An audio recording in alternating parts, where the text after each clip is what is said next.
beginning of the year with a baseline sample. And that is their earliest work. And usually the first grading period, the teacher will make the selection as to what things will go in the portfolio. It's just a matter of collecting something that is representative of their work.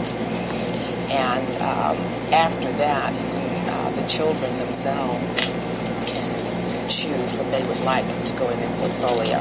Usually they will pick what they feel is their best sample of work. It can be something from reading, or it might be a writing sample, it could be a science or social studies sample, or math.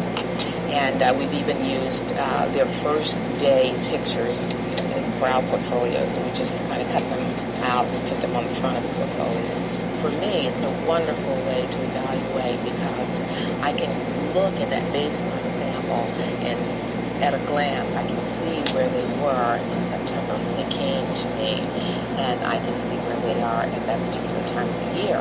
And right away, you can just see if there's growth, and you can kind of see which kids aren't progressing quickly or at the rate you would expect. And it's easy to focus in on the areas where there might be problems.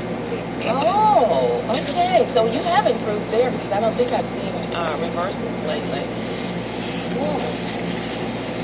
Anything else? You said the reversals have improved, and your stories are? My stories are longer. Well, the advantage, I think, for me, for the portfolio, is that it seems to me that the most important thing is your communication with parents. You have to have parents know how their children are progressing.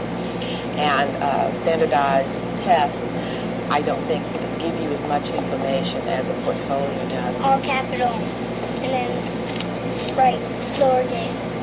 Okay, and you can see a big improvement now. Because you're almost second grade. All right, very good. I wasn't writing so much before. My weekend news, I only write 3 sentences. I think student self-evaluation is really critical in their learning.